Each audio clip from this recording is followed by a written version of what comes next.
Quand Alice a mentionné pour la 20e fois ce mois-ci le sujet du divorce avec moi, je lui ai demandé sincèrement de me verser 1 million de dollars comme compensation pour la séparation. Cependant, juste la veille de notre rendez-vous pour les démarches de divorce, Alice, à 18 ans, est apparue soudainement devant moi. Ses yeux innocents et cristallins montraient un désespoir total. « Peux-tu m'aider ? Il ne me reste que toi. » À l'écran géant de la place, des nouvelles de divertissement étaient diffusées. Il y avait une photo prise main dans la main entre la plus célèbre idole, Antoine, et une fille. Le visage de la fille était caché. Mais je l'ai immédiatement reconnue. C'était Alice. Je connaissais chaque mèche de ses cheveux par cœur. Elle était l'entrepreneuse la plus puissante de Peubla, l'autre était l'idole la plus célèbre du moment. La scène semblait tout droit sortie d'un roman d'antan. J'ai regardé la photo et je me suis senti de plus en plus confus. Alice était mariée à moi depuis 5 ans. Perdu dans mes pensées, mon téléphone a vibré, me ramenant à la réalité. C'était 2 messages d'Alice. « Divorce. Si tu n'es pas d'accord, tu ne recevras pas un centime de ma part. » C'était le 18e message du mois concernant le divorce qu'elle m'envoyait. Ma main a parcouru inconsciemment les anciens messages. Tous étaient des témoignages de soins et des supplications unilatérales de ma part. « Tu as faim aujourd'hui, viens à la maison pour le dîner. Sophie dit qu'elle te manque. Va voir notre fille. Sophie est malade, la petite a de la fièvre. Elle a appelé maman en disant qu'elle ne se sent pas bien. Tu peux aller la chercher. » Aucun n'a reçu de réponse, sans exception. Pendant presque un mois, les messages d'Alice se résumaient à 2 mots. Divorce. Elle était impatiente de se libérer de moi pour donner un statut à une autre personne. Ces 2 mots froids ont fait chuter mes émotions dans l'abîme.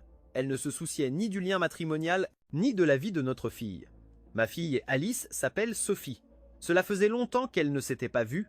Alice semblait avoir oublié complètement la promesse qu'elle nous avait faite à Sophie et à moi. J'ai respiré profondément, cessant de regarder l'écran géant.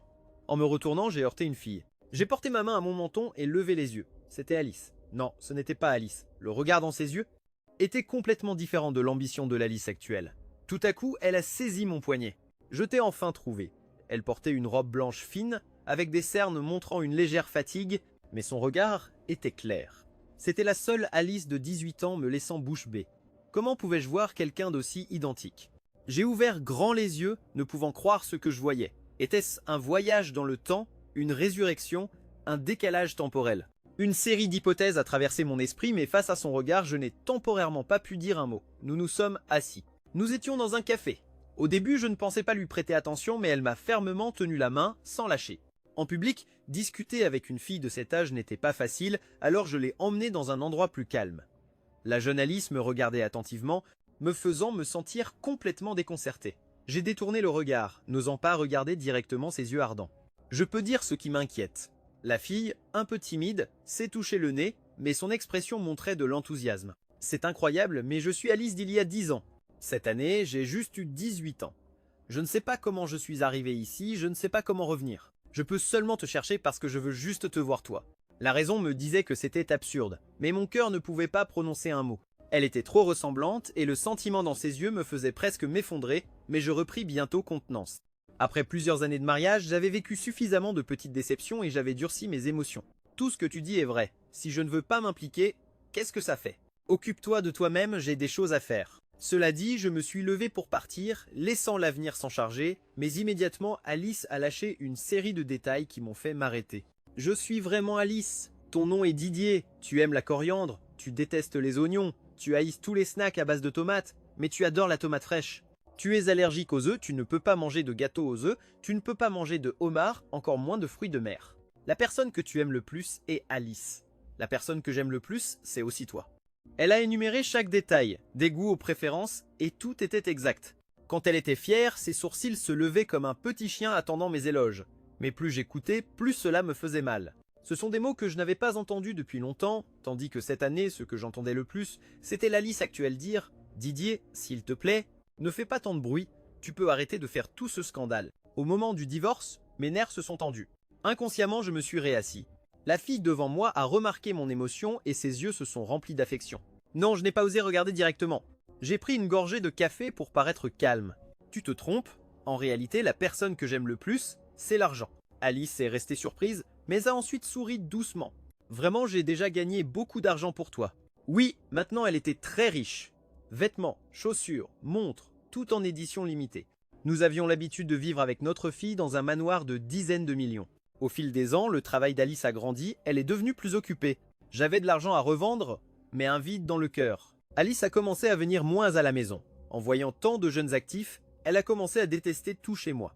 Elle a oublié que nous avions traversé ensemble la période la plus difficile, que nous avions partagé un petit appartement loué à 50 $ par mois, mangeant des nouilles instantanées, et que j'économisais pour lui acheter une robe de plusieurs centaines de dollars, juste pour qu'elle ne s'ennuie pas en rencontrant des partenaires, alors que moi je ne portais qu'une paire de baskets que j'avais raccommodées plusieurs fois.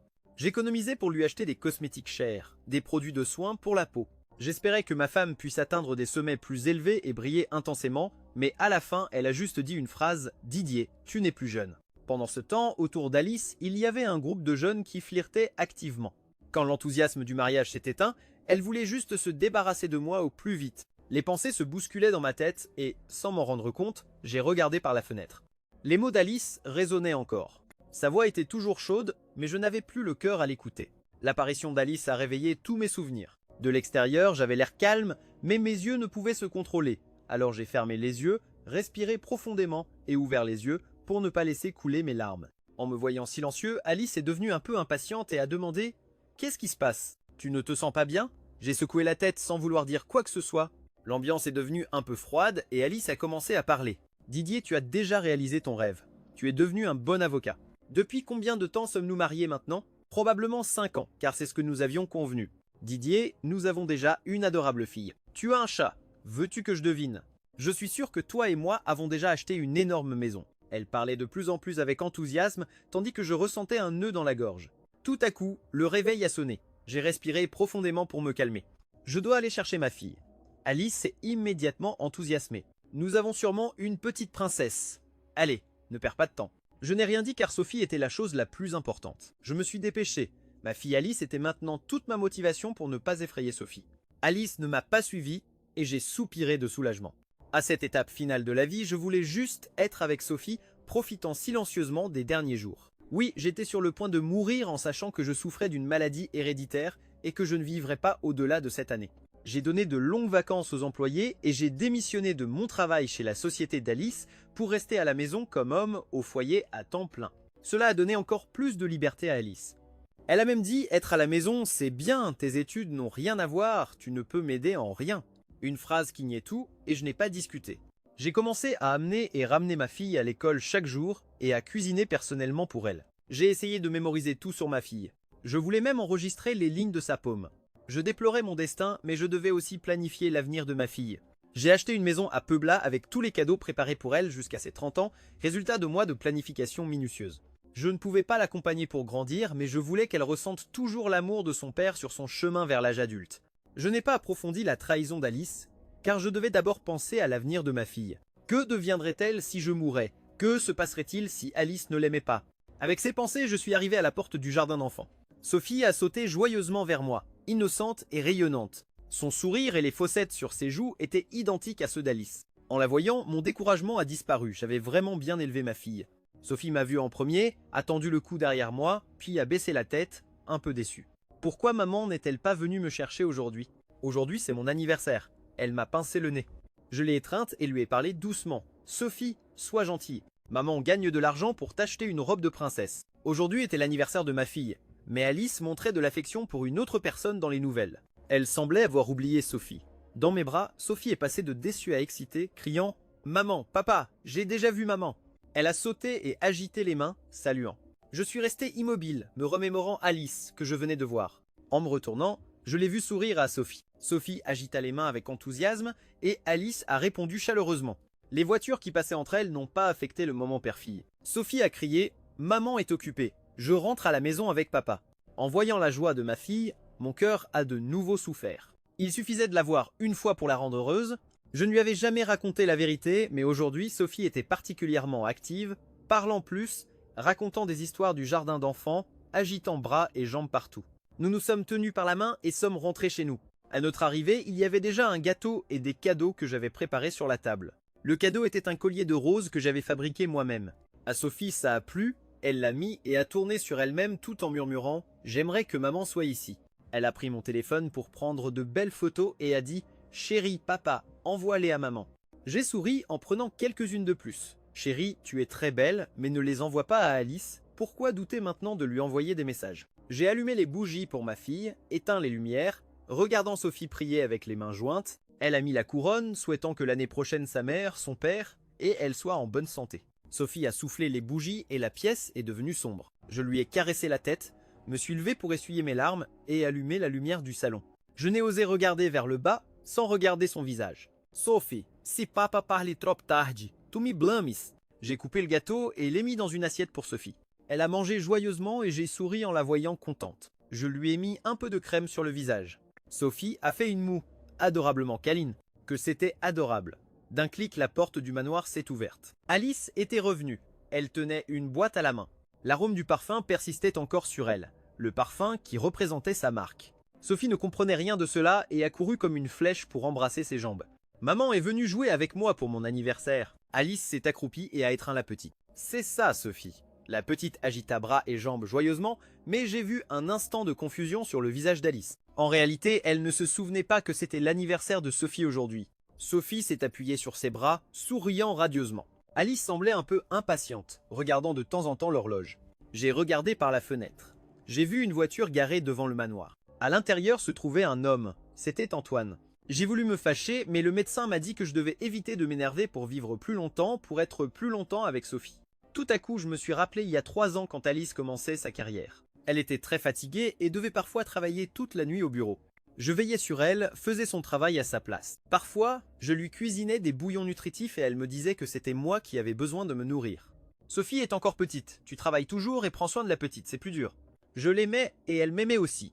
Une fois, Sophie s'est mise en colère et s'est montrée capricieuse. Pour la première fois, j'ai ressenti la fatigue d'être père. Ce jour-là, Alice est rentrée tard du travail, très épuisée. En nous voyant, Sophie et moi, en silence, le gâteau était toujours intact sur la table. Alice n'a rien dit, a étreint Sophie et a expliqué. « Sophie, même si tu es la fille de papa et maman ont leur propre travail et leurs loisirs, mais maintenant papa passe trop de temps avec toi. Pourquoi pourrais-tu être en colère pour quelque chose de petit? Écoute maman, excuse-toi auprès de papa. » Les yeux de Sophie sont devenus rouges. Elle a couru pour prendre main. « Papa, désolé, à partir de maintenant je ne te ferai plus sentir triste. J'ai vraiment eu de la chance d'épouser une femme merveilleuse et compréhensive. » Cette nuit-là, notre famille était réunie, parlant longuement. Je pensais que nous serions toujours heureux ainsi, mais tout a changé trop rapidement. Il y a 1 an, Alice disait être occupée par le travail et ne rentrait pas souvent à la maison. Quand elle revenait, je voyais des plis sur ses vêtements. Les journaux disaient alors « La femme d'affaires la plus célèbre de Puebla et la star Antoine sortent ensemble, mais je ne croyais pas en les voyant main dans la main sur les photos. Je ne voulais pas abandonner. Je ne pouvais pas croire que la fille que j'aimais me trahisse. Je ne pouvais pas croire que presque 10 ans d'amour se volatilisent ainsi. J'ai donc commencé à suivre Alice en secret. J'ai découvert qu'elle était dans un manoir à la périphérie. Je l'ai vue embrasser Antoine, puis ils se sont étreints dans le manoir, me laissant seul, respirant l'air de la nuit. Curieusement, mon téléphone a vibré. C'était le médecin envoyant un message. « Monsieur Didier, les résultats sont arrivés, 2 maladies génétiques familiales. Je ne pourrai pas vivre jusqu'à l'hiver prochain. » Ce jour-là, j'ai conduit vers un champ proche jusqu'au lever du jour. Mais je n'ai pas osé frapper à la porte du manoir. Nous étions adultes, je savais ce qui allait se passer. Curieusement, la trahison et la mort sont apparues en même temps. Je me suis tenu la poitrine, ressentant une désespérance jamais connue auparavant. En revenant à la réalité, ma fille a ouvert la boîte de sa nourriture et a trouvé avec joie du homard à l'intérieur. Sophie ne rirait pas si elle savait que je suis allergique aux fruits de mer. J'ai acquiescé et elle a pu manger paisiblement. Pour sa santé, j'ai choisi soigneusement chaque plat. Ce homard, le homard, en voyant l'emballage, venait d'un restaurant 5 étoiles du centre. Le homard était bien préparé et je me suis senti tranquille en la laissant manger. Sophie a mangé très contente et parfois un peu de graisse se collait à sa bouche. Je nettoyais discrètement. Je souhaitais juste qu'elle soit toujours aussi heureuse. Didier, pourquoi ne manges-tu pas? Alice a envoyé un message à Antoine et a soudain dit cela. Je suis resté silencieux. Elle semblait un peu impatiente. Tu l'as emporté et tu ne vas toujours pas le manger? Je suis resté silencieux. Peut être que le homard était si bon que ma fille en a mangé la moitié d'un coup. Sophie, satisfaite, s'est levée pour se laver les mains. J'ai posé la question que je voulais le plus savoir. Si nous divorçons, tu t'occuperas de Sophie. Alice a marqué un moment d'écriture et a répondu calmement. Normalement, je te vois traiter Sophie comme un trésor et maintenant tu veux vivre libre. Je suis resté paralysé. Alice a soudainement souri. Quel dommage, tu n'as pas mangé le homard. Ce homard nous appartient à Antoine et à moi. Je pensais que tu allais le manger. J'ai regardé Alice sans pouvoir y croire. Cette expression mesquine et satisfaite me paraissait complètement étrange. À peine ai-je réussi à parler, la gorge serrée. Nous sommes ensemble depuis 10 ans déjà. Elle a levé un peu le coin des lèvres avec naturel. 10 ans ensemble ne signifie pas 10 ans d'amour. Je ne t'aime plus, Didier. Pourrais-tu cesser de vivre dans le passé? Ma fille venait de se laver les mains. Elle a remarqué la tension entre Alice et moi et, préoccupée, a tiré ma manche. J'ai caressé sa tête et lui ai dit « Bébé, allons dormir ».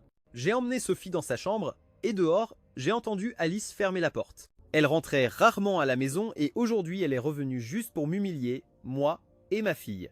Je pensais que lorsque je ne serais pas là, il me suffisait qu'Alice prenne bien soin de Sophie. Mais maintenant ce n'était pas le cas. Elle avait complètement changé. L'Alice de mes souvenirs avait disparu. J'ai mis ma fille au lit, l'ai embrassée et l'ai bercée jusqu'à ce qu'elle s'endorme. En regardant son petit visage paisible, les larmes ont finalement coulé de mes yeux. À 18 ans, Alice a dit que son rêve était de se marier avec moi. À 28 ans, Alice voulait divorcer, faisant tout pour m'humilier. Nous nous sommes rencontrés dans la cour de l'école. Elle semblait se souvenir de mon visage rougissant, essayant maladroitement de me demander mes coordonnées. À ce moment-là, elle était trop nerveuse pour parler, mais moi non plus, je n'étais pas beaucoup mieux. C'était l'héritière du collège, avec apparence, études et famille impeccable. Je me sentais inférieur à cause de ma situation familiale, mais Alice m'encourageait toujours à sortir de l'ombre de ma famille. Avec elle à mes côtés, je devenais de plus en plus optimiste et joyeux. Nous nous tenions souvent la main et étions la scène la plus belle du collège. On dit que l'amour beau rend les gens meilleurs. Plus je passais de temps avec Alice, plus j'étais sûr qu'elle était la personne que j'aimais le plus. Le changement est arrivé lors de ma dernière année d'université. Le père d'Alice a été incriminé et emprisonné. Du jour au lendemain, Alice est passée d'héritière à fille d'un criminel. Même les créanciers l'harcelaient à l'école, réclamant de l'argent. Elle est devenue réservée, évitait de me regarder et a même suggéré de mettre fin à notre relation. Je l'ai juste étreinte. Alice, je t'aiderai à aller de l'avant. À l'intérieur, j'étais vide, alors quand j'ai décidé d'être avec Alice, je n'avais rien à craindre. J'ai renoncé à l'offre d'emploi dans un cabinet, j'ai choisi d'être à ses côtés pendant qu'elle commençait son entreprise. À l'époque, nous étions très pauvres. J'ai vendu tout ce qui avait de la valeur, même la maison que ma mère m'avait laissée, pariant tout pour être avec elle. Dans notre plus grande pauvreté, le patrimoine total de nos deux était de seulement 5 $. Juste pour notre 5e anniversaire, nous avons acheté un bol de Gantin à partager. Je buvais la soupe, laissant tous les Gantins dans le bol d'Alice, la regardant avec des yeux pleins de culpabilité, peinée que la pauvreté nous fasse souffrir ensemble. Peu à peu, ses yeux sont devenus rouges. Pour la première fois, j'ai vu Alice pleurer, mais comment pourrais-je lui en vouloir? Ma mère est décédée laissant une maison et tous autour de moi essayaient de me la prendre. Ils me faisaient des louanges, mais seulement pour voler mes biens. Quand ils ont vu que je ne me laissais pas manipuler, ils ont commencé à me menacer. Mon corps était plein de cicatrices, mais Alice était la seule lumière dans mon monde sombre. Elle m'a sauvé. Moi qui n'avais pas reçu d'amour depuis longtemps, alors j'étais prêt à tout donner pour elle. Maintenant, elle a réussi, mais à ses côtés, il y a une autre personne. Je lui ai demandé pourquoi elle avait changé, et elle m'a juste regardé froidement. Tu as 28 ans. C'est vrai, j'avais 28 ans. J'étais à ses côtés depuis 10 ans. En ce qui concerne l'apparence, je ne pouvais pas rivaliser avec les jeunes étoiles montantes. Après 10 ans, mon amour n'était plus suffisant. Je ne pouvais pas me comparer aux jeunes qui savent comment gagner sa faveur. Parfois je pensais, si à 18 ans je savais qu'Alice serait ainsi, peut-être aurais-je décidé de ne jamais voir cette lumière, vivre pour toujours dans le cauchemar de l'enfance. Et Alice, à 18 ans, si elle savait qu'à 28 ans elle me traiterait ainsi, que ferait-elle? Dans mon esprit apparaissaient des scènes de ce jour-là où j'ai rencontré Alice. Aurais-je tué l'Alice actuelle ou considérerais-je que c'est naturel? Dans les jours suivants, quand je récupérais Sophie, je voyais souvent Alice à 18 ans. Elle se mêlait à la foule observant ma fille et parfois, Sophie la voyait aussi. Elle se saluait de la main. Quand Sophie ne la voyait pas, elle semblait un peu déçue. J'ai compris que les sentiments d'Alice envers la Sophie actuelle n'étaient pas nombreux. Alors j'ai commencé à penser à l'avenir de ma fille. Peut-être devrais-je divorcer d'Alice en laissant l'héritage pour Sophie. Quant à son soin, il vaudrait mieux faire confiance à mes frères ou amis proches plutôt que de laisser Alice s'en occuper. J'ai décidé d'envoyer un message à Alice demandant le divorce, exigeant 1 million de dollars de biens. Un demi-jour plus tard, elle a répondu. Quelle cupidité, mais cela ne m'importait plus. Je voulais juste me libérer d'elle. J'ai préparé un dîner complet pour ma fille, je me suis assis pour la voir manger. C'est bon chérie. Elle a hoché la tête, mangeant très contente. Je lui ai mis une côtelette dans son assiette. Sophie a goûté une bouchée et a froncé les sourcils. Papa, je pense que tu as mis un peu trop de sel. J'ai goûté une bouchée et tout à coup je suis resté figé. Je n'ai pu percevoir aucun goût. Les baguettes sont tombées par terre. Je les ai ramassées en tremblant, mais la douleur dans ma poitrine me transperçait à chaque battement.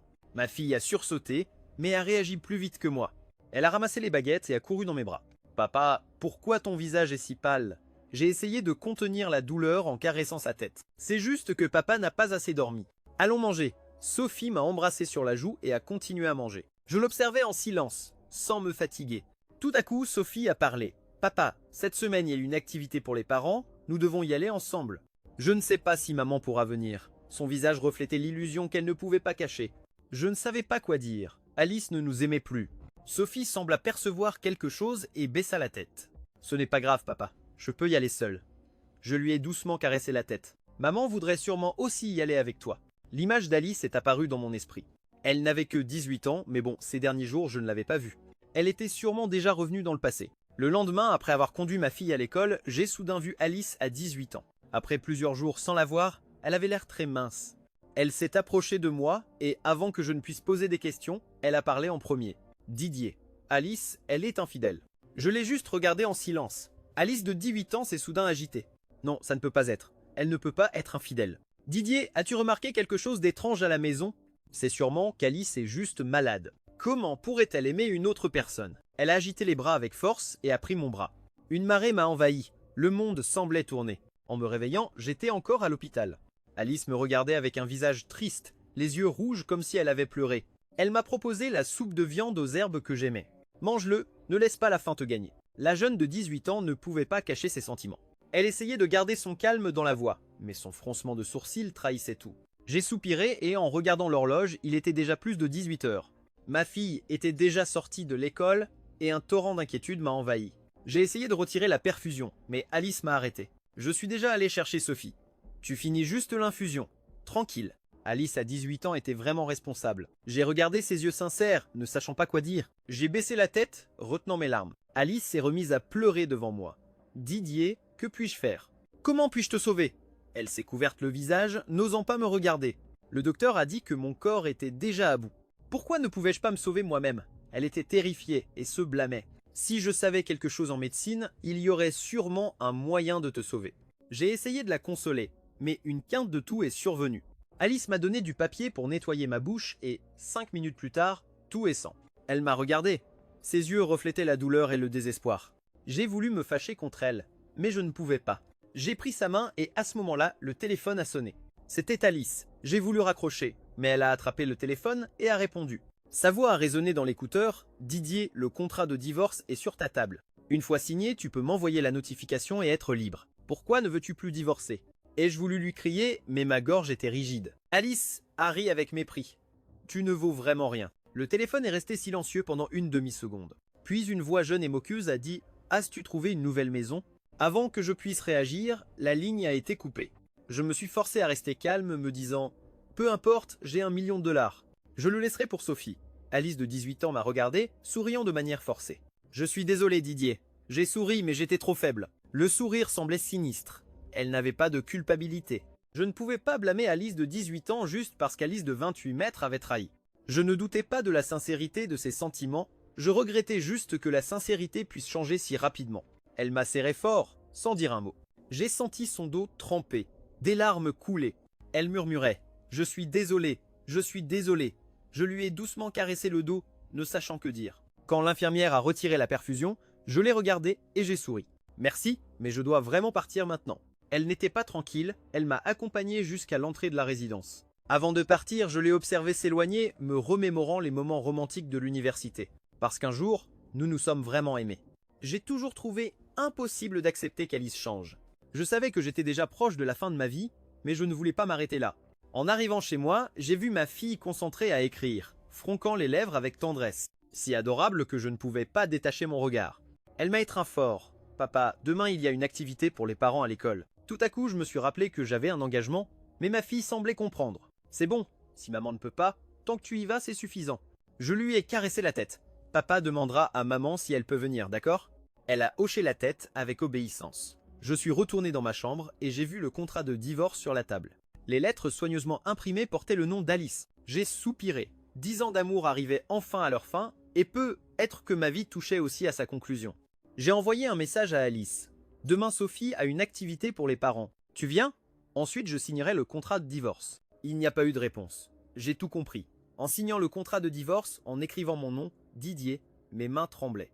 Si jamais je revoyais Alice, j'espérais ne plus jamais la rencontrer. En fin de compte, elle n'a pas répondu au message. Le silence était sa réponse. Le lendemain, ma fille semblait excitée depuis le matin. Avec ses vêtements de sport espiègle, je l'ai emmenée à l'école. En chemin, elle regardait autour d'elle, comme si elle cherchait la voix d'Alice. Je lui ai caressé la tête sans oser lui dire la vérité. Un groupe de parents attendait déjà, tenant Sophie. Je me suis senti anxieux. Les autres enfants avaient leurs 2 parents. Ma fille n'avait que moi. Serait-elle bien psychologiquement? Tout à coup, une voix retentit. « Donne-la à maman ». À peine ai-je réagi, j'ai entendu les cris de Sophie. Maman est arrivée. Je savais que tu viendrais. Je restais immobile un instant et regardais Alice qui avait 18 ans. Elle portait un manteau qui la faisait paraître plus mature, un maquillage délibérément plus adulte et une apparence sérieuse, comme quelqu'un du marché du travail. Allait-elle bien psychologiquement? Soudain, une voix se fit entendre « Donne-le à maman ». À peine réagis-je, j'entendis les cris de Sophie. « Maman est arrivée. Je savais que tu viendrais ». Je restais immobile un instant et regardais Alice, qui avait 18 ans. Elle portait un manteau qui la faisait paraître plus mature, un maquillage délibérément plus adulte et une apparence sérieuse, comme quelqu'un du marché du travail. Elle sourit, prit Sophie doucement et demanda « Princesse, quelle poupée veux-tu choisir ?»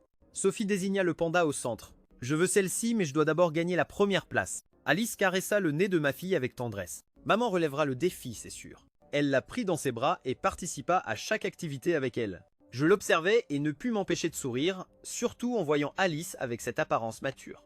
Je me rappelais lorsque nous étions tous deux au bord de la faillite, nous étions pauvres. Elle essayait de paraître plus âgée pour gagner de l'argent, juste pour que personne ne la sous-estime à cause de sa jeunesse, essayant de construire un avenir meilleur avec moi. Maintenant, je la voyais de nouveau essayer de paraître plus âgée, mais cette fois pour donner une enfance heureuse à sa fille, un nœud se forma dans ma gorge. Il s'avère que celle qui m'aimait le plus était toujours Alice, à 18 ans. Voir comment elle interagissait avec Sophie me fit sourire. C'est bien, c'est bien. Alice, la poupée préférée de ma fille, était entre ses mains, mère et fille, souriant heureuses ensemble. Mes yeux s'humidifièrent un peu.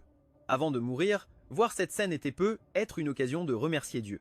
En finissant les activités, je pris ma fille pour faire nos adieux à Alice. Mais soudain, le monde devint sombre devant moi. Je voulais m'évanouir. Heureusement, elle a aidé ma fille et moi.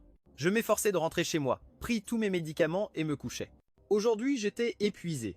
Il semblait que ma vie était aussi sur le point de s'épuiser. Allongé impuissant dans mon lit, je vis ma mère me saluer. J'entendais encore la voix de Sophie. J'essayais d'ouvrir les yeux, mais je ne voyais que le visage de ma fille. « Papa, papa !» Je voulus la prendre dans mes bras, mais je ne pus pas. Mon corps était vide. Sophie, chérie, papa doit aller dans un endroit très éloigné. Me pardonnerais-tu? Ses yeux se remplirent de larmes. Papa, tu n'as jamais à t'inquiéter, tu es le meilleur du monde. Je la regardais, voulant graver son visage pour toujours. Je caressais sa tête et la renvoyais dans sa chambre. J'allumais la télévision. Le son couvrait ma toux. Je savais que je ne serais bientôt plus là. J'appelais mes amis de confiance pour qu'ils viennent chercher Sophie, composai le 120 et partis à l'hôpital. Les médecins essayèrent de me sauver, mais ce fut en vain. Ma vitalité diminuait rapidement. Dans mes derniers instants, à mes côtés se trouvait Alice, à 18 ans, en pleurs et murmurant « Je suis désolé, je suis désolé ». Je lui dis doucement « Je ne te blâme pas. Mais Alice, si je pouvais revenir dans le passé, oserais-tu me laisser à 18 ans ?» C'était trop douloureux. Je ne voulais pas réessayer. Après un long moment, sa voix devint rauque. « D'accord, il faut juste accepter, car je ne veux pas prendre plus de risques non plus. » Doucement, je poussai Alice, lui indiquant de m'aider à sortir le sac. Elle obéit. Je sortis une lettre du sac et la lui remis. Elle me regarda avec méfiance. Je voulus sourire, mais mon visage était rigide, et je dis simplement d'un ton indifférent. C'est la lettre à laquelle j'ai pensé pendant plusieurs jours avant de la terminer. J'espère que, si tu peux revenir, tu sauves autant de gens que possible. De toute façon, c'est aussi une opportunité. À 28 ans, tu ne m'as pas été bonne, mais à 18 ans, je te suis vraiment reconnaissant de t'être rencontré. Elle prit la lettre en silence et se retourna. Je ne veux pas que tu vois ma dernière image laide. Alice pleura, disant « Tu n'es pas laide ». Mais malgré cela, je la poussais. En voyant son dos disparaître, je me rappelais ce qu'elle avait dit « Nous serons heureuses un jour ». À ce moment-là, elle parlait sincèrement. Malheureusement, j'avais déjà fermé les yeux pour toujours. Au bureau, Alice se sentait extrêmement mal à l'aise. Un tas de dossiers devaient être traités. Mais elle était totalement distraite, sa productivité était faible. Elle décida de sortir se promener pour se changer les idées, mais sans s'en rendre compte, elle marcha vers sa maison. La maison était vide. Un vent passa et le contrat de divorce sur la table tomba au sol. Elle se baissa pour le ramasser et vit le nom Didier dessus. En le voyant, son cœur se remit à faire mal. Elle se dit que c'était parce qu'elle n'avait pas reposé ces derniers jours. Elle avait finalement divorcé, échappant à Didier, n'est-ce pas? Alors qu'elle tenait le contrat pour partir, une personne identique à elle d'il y a 10 ans descendit de l'étage. « Bonjour, je suis toi d'il y a 10 ans. » Alice, intriguée, commença à converser. Ses paroles débordaient de fierté. Elle parla de la façon dont elle avait construit l'entreprise, surmonté des difficultés et inversé la situation.